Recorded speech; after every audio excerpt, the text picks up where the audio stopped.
Bonjour à tous, aujourd'hui je vais vous présenter un exercice qui est responsable de mon trading actuel. C'était un game changer pour moi. Je suis passé d'un niveau plutôt exécrable et très mauvais à un très bon niveau en quelques années grâce à cet exercice-là. Donc ça demande un petit peu de travail, mais il est à la portée de tout le monde. Et pour ceux qui n'ont pas de méthode et de process bien établis, eh bien cet exercice il est fait pour vous puisque il va vous permettre de profiter, de créer une méthode et un process pour profiter des mouvements explosifs sur n'importe quelle classe d'actifs. Je vais prendre l'exemple des actions, mais ça peut être les matières premières, les cryptos, peu importe. Et pour ceux qui sont déjà un peu plus avancés, qui ont déjà une méthode de trading, même parfois qui sont rentables, cet exercice, soit vous l'avez déjà fait, soit il est à faire, puisqu'il va vous permettre de vous construire des convictions supplémentaires et en plus d'élargir votre éventail, votre horizon de setup de trading, puisque les mouvements explosifs, on peut les travailler de différentes façons, et en observant et en réalisant cet exercice-là, vous allez pouvoir éventuellement trouver des moyens de rentrer en position sur ces mouvements explosifs. Donc ce dont vous avez besoin d'une plateforme de trading, évidemment. Vous avez des versions gratuites comme TradingView pour Real-Time qui proposent des périodes d'essai, donc vous n'avez pas à payer une plateforme, vous allez sur des versions gratuites, et vous avez besoin de 3 éléments sur ce graphique. Vous avez besoin du prix, uniquement du prix, pas de moyenne mobile, pas de RSI, pas de MACD, uniquement le prix. Vous avez besoin des volumes, vous pouvez rajouter une moyenne mobile à 20 périodes sur les volumes pour voir la moyenne des volumes sur 20 jours. Et vous rajoutez également l'ADR en pourcentage qui peut s'apparenter, si vous voulez, à la volatilité intrinsèque d'un actif, puisque l'ADR est calculé sur 20 jours, c'est la volatilité moyenne entre le plus haut et le plus bas des séances, et ça fait une moyenne, ce qui vous donne une volatilité intrinsèque d'un actif. Ça ne prend pas en compte les gaps, donc c'est plutôt bien, ça vous montre quelle volatilité on peut avoir sur un actif en question. Voilà, vous êtes paré pour faire l'exercice, il est très important, il est game changer, il prend un petit peu de temps, mais il est à la portée de tout le monde. Allez, c'est parti. Alors, vous prenez un graphique au pif. J'ai pris une action qui fait des masques, ça a bien marché pendant le Covid, mais voilà, j'ai pris en 2023-2024, le Covid est bien derrière nous, donc on n'est pas sur un catalyseur en cours. Vous avez un actif juste ici. La première chose à faire, c'est de mettre en évidence les mouvements explosifs à la hausse ou à la baisse. Pour le coup, moi je suis plutôt tout le temps acheteur que vendeur, mais vous pouvez faire la même chose à la vente. On va mettre en évidence les mouvements à la hausse, importants. Ok, donc vous avez un mouvement important ici. Vous en avez un autre juste ici, un autre également par là, et un autre mouvement juste ici. On a mis en évidence 4 mouvements sur à peu près 1 an de cotation sur ce graphique journalier. Okay, faites-le en journalier, vous pouvez le faire sur d'autres unités de temps, mais le mieux, je pense, c'est quand même de le faire en journalier. J'ai mis en évidence ces 4 mouvements-là. Qu'est-ce qu'ils ont en commun, ces 4 mouvements-là? Déjà, ça monte fortement. Okay, les bougies, on dirait qu'elles sont plus importantes que les bougies précédentes en termes de volatilité. On verra tout à l'heure, on va essayer de le confirmer ou de l'infirmer. Voilà, en bref, ça monte fortement à la hausse. Okay, on met en évidence ça. Deuxième étape, vous mettez en évidence sur la même période les volumes. Okay, à peu près, hein, pas besoin de passer au millimètre près. Hop.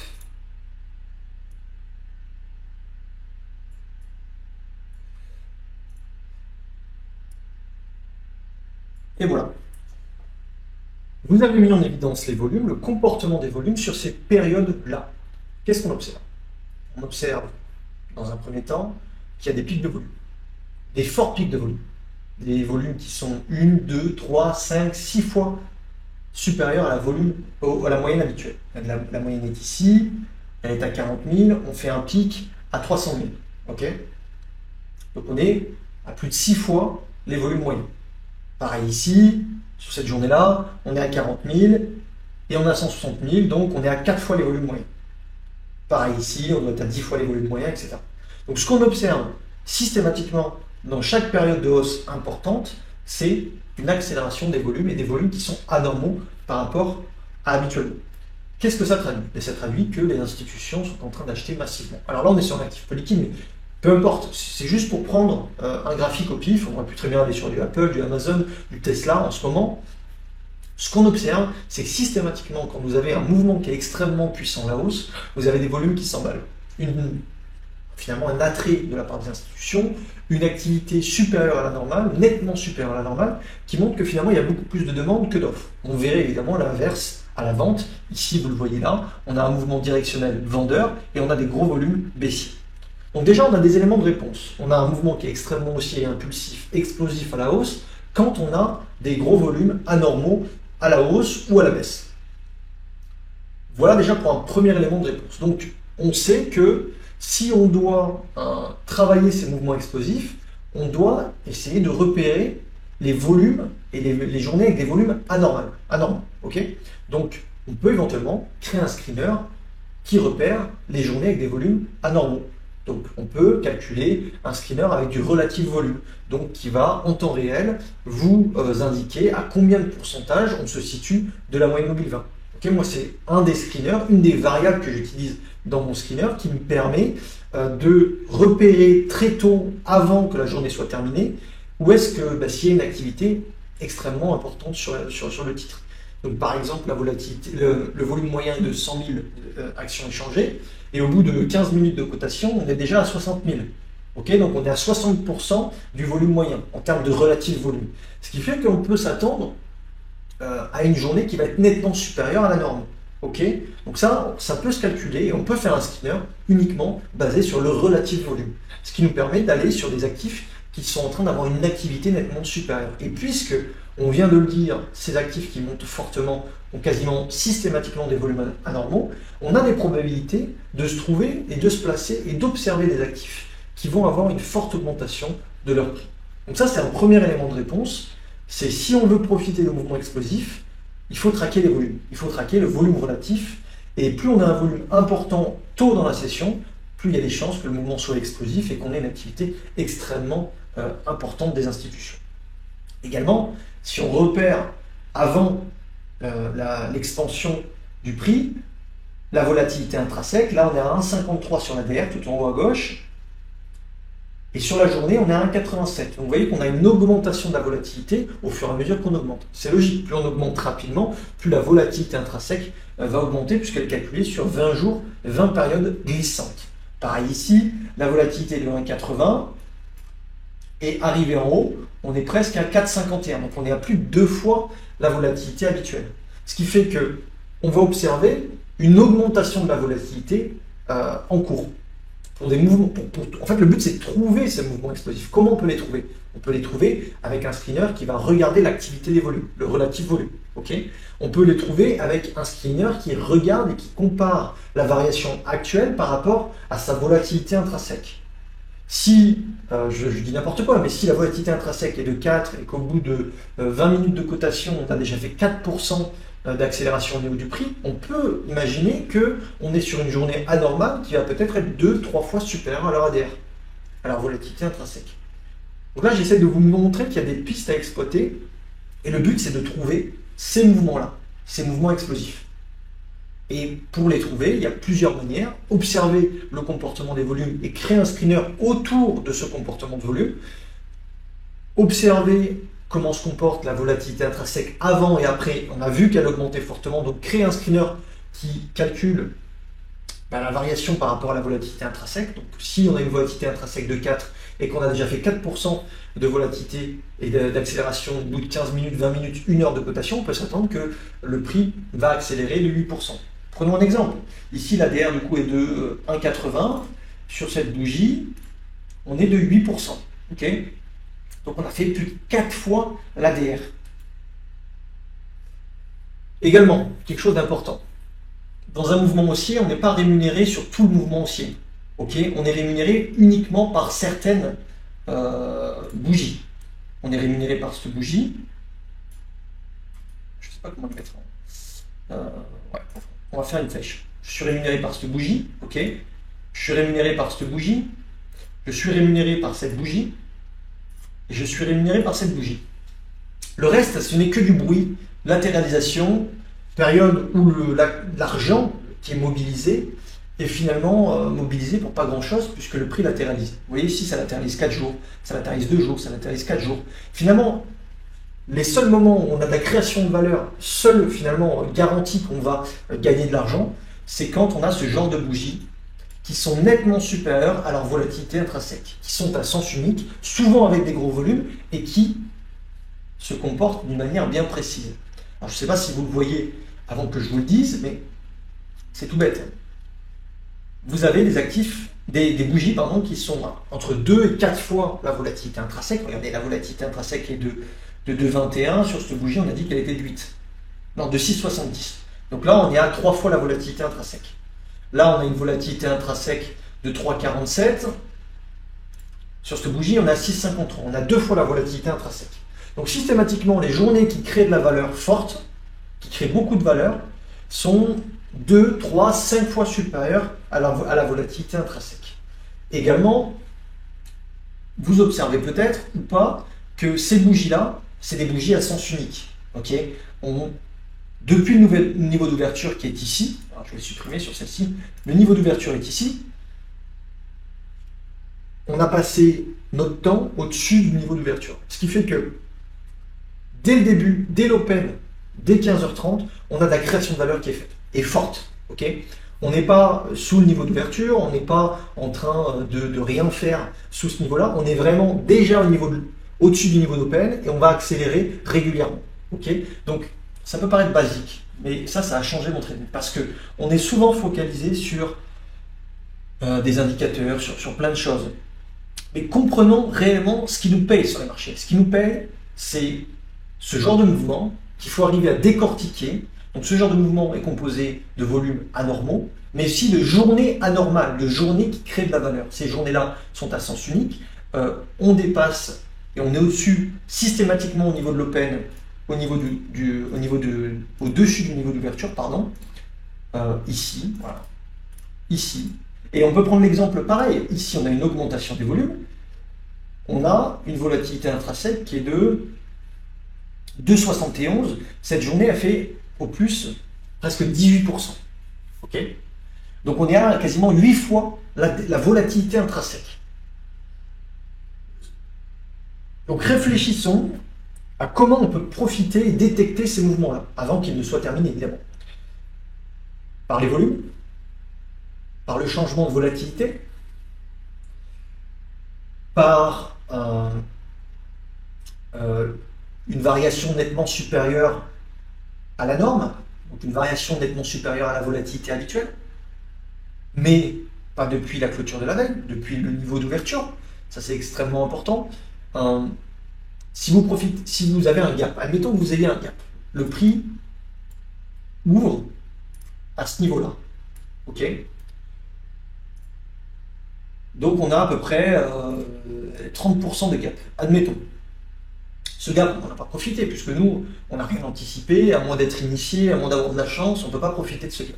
Donc la seule façon d'être rémunéré, c'est que depuis l'open, depuis ce niveau d'ouverture, on monte tranquillement et on fasse de la performance. C'est notre seule façon d'être rémunéré. C'est bien d'avoir un gap qui fasse plus 15, plus 30, plus 100%. Et la plupart du temps, depuis le niveau d'ouverture, ce que vous allez observer, c'est soit un actif qui descend, qui fane, et qui est nettement sous son niveau d'ouverture, donc il n'y a pas de création de valeur. Pour nous, ça n'a aucun intérêt de mobiliser notre argent là-dessus. Ou un actif qui oscille au niveau de son niveau d'open, donc il n'y a pas de création de valeur ou peu. Vaut mieux privilégier un actif qui soit moins rapide, qui ne gagne pas du tout ou très peu, mais qui, dès l'open, va créer de la valeur. Okay, parce que c'est notre seul garant, c'est notre seul objectif, c'est le seul garant pour qu'on soit rémunéré. La création de valeur depuis l'open. Vous le voyez sur cette bougie, vous le voyez sur cette bougie. Les bougies comme celle-ci, elles ne servent à rien puisqu'elles nous mobilisent notre capital pendant X jours. Les journées qui nous rémunèrent, encore une fois, c'est celle-ci, c'est celle-ci, c'est celle-ci, c'est celle-ci, et ainsi de suite. Donc qu'est-ce que vous arrivez à observer? Journée à sens unique, nettement supérieure à la volatilité intrinsèque, des gros volumes. Donc maintenant on a la réponse, on sait ce qu'on doit rechercher sur le marché, peu importe le setup de prise de position derrière, est-ce que c'est une cassure, est-ce qu'on attend un pullback dans cette journée-là, mais ce qu'on veut c'est détecter ces journées-là, ces journées qui sont impulsives, qui sont à sens unique, que les institutions achètent massivement. Une fois que vous avez fait cet exercice sur 100, 200, 500 fois, 1000 fois, et ben, vous revenez toujours au même constat. Ce sont une certaine pattern au niveau du prix qui nous rémunère. Il y a pas, et là, on ne parle pas de contraction de volatilité, on ne parle pas de range, de cassure de range. Ça c'est secondaire. Ça arrive pour éventuellement essayer de détecter ces journées impulsives. D'abord, faisons un constat de qu'est-ce qui nous rémunère, ce genre de journée-là, qui, du coup, va créer un mouvement global. Ce mouvement global, il est intéressant, mais il n'y a que quelques journées hyper pertinentes, hyper rémunératrices dans ce mouvement-là. 50% du temps, 60% du temps, le marché consolide, range, ne fait rien.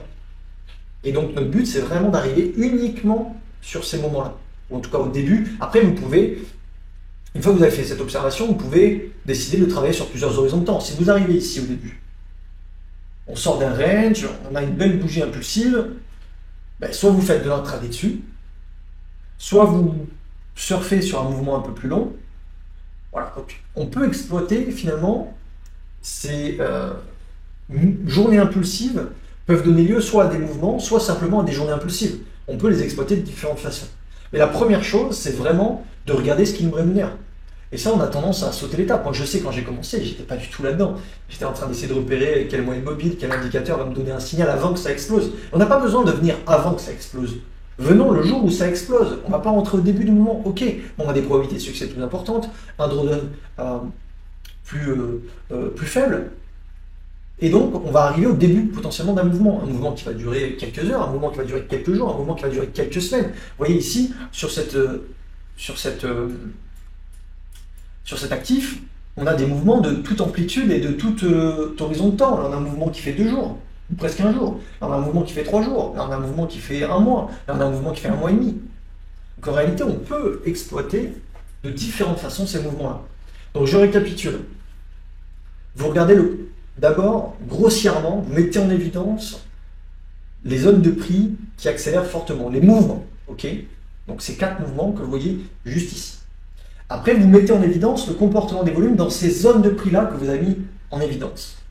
Voilà, comme ici. Donc, on voit clairement que le volume sur ces périodes-là est anormal. Il y a des pics de volume, signe que les institutions sont en train d'acheter massivement et que les particuliers sont en train d'acheter également. Ce qui fait grossir la boule et ça fait effet boule de neige. Donc là, vous avez un premier élément de réponse. Vous pouvez commencer pour trouver et détecter ces mouvements-là, ces journées impulsives, par screener en termes de relatif volume. Okay, ça, c'est un premier élément de réponse pour trouver ces mouvements et ces journées impulsives. Deuxième chose, on a vu que la volatilité avant l'accélération et pendant ou après l'accélération est en forte croissance. C'est normal, on monte fortement, donc la volatilité intrinsèque augmente. Ce qui fait qu'on peut également mettre en place des screeners qui puissent calculer une relative volatilité. Donc ça va être la variation habituelle, enfin la variation en cours par rapport à la variation habituelle, ce qui équivaut à comparer à la volatilité habituelle. Donc ça peut être une idée de screener que vous pouvez réaliser pour détecter ces mouvements-là. Et puis après, comme on a vu que c'était certaines bougies impulsives dans ce mouvement-là qui donnaient lieu à la création de valeur et à ces journées qui sont seulement ces journées-là qui nous rémunèrent, on peut peaufiner ces screeners-là en mettant en place des screeners depuis le niveau d'ouverture et pas le niveau de gap.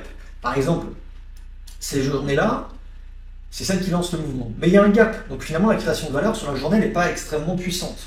Alors si vous jouez un mouvement, c'est pas un problème. Mais si vous jouez un mouvement de 1 jour, 2 jours, maximum 3 jours, il vaut mieux arriver sur ces journées explosives. Okay, il n'y a pas de gap, ou très peu, et depuis l'open, on a de la création de valeur qui est extrêmement importante. Donc tout ça, c'est des éléments de réponse du marché qui ne sont pas bien compliqués à comprendre. Une fois que vous avez fait 20, 50, 100 actifs, vous allez comprendre et avoir des convictions que c'est toujours la même chose qui puisse nous permettre de profiter de mouvements explosifs. C'est toujours le même comportement du prix. Derrière, il faut créer un process clair sur comment on va chercher et trouver ces journées-là, ou ces mouvements-là. Ça dépend de votre horizon de temps. Nous, on a mis en place des screeners, mais voilà, c'est cet exercice qui m'a fait changer de niveau complètement. Il n'y a pas, j'en parle tout le temps aux étudiants, je leur dis faites cet exercice, on le fait ensemble. Parce que c'est comprendre la nature même du marché. Et vous voyez, il n'y a pas besoin de 50 000 indicateurs, il n'y a pas le prix, les volumes, et si vous voulez parler en termes de volatilité, puisque le marché, sans parler de volatilité, c'est un peu compliqué, hein, le marché n'est que volatilité, vous pouvez rajouter l'ADR. Donc voilà un exercice que je vous conseille de faire si vous avez des questions. J'y répondrai avec plaisir. Moi j'ai créé un screener qui permette de trouver ces moments-là, que ce soit des mouvements sur un jour, 2 jours ou des mouvements sur plusieurs sessions. Je suis sur Tesla notamment, je suis sur les crypto-monnaies, je suis sur plein de choses. Parce que le screener m'a dit, tiens, à ce moment-là, il y a de la création de valeur sur ces actifs-là. L'argent, il ne dort pas, il n'est pas mobilisé à un moment de façon inactive. C'est-à-dire qu'il y a plein de gens qui vont profiter du bull run sur les cryptos, mais qui sont impliqués dedans depuis des années. Moi, je saute d'actif en actif.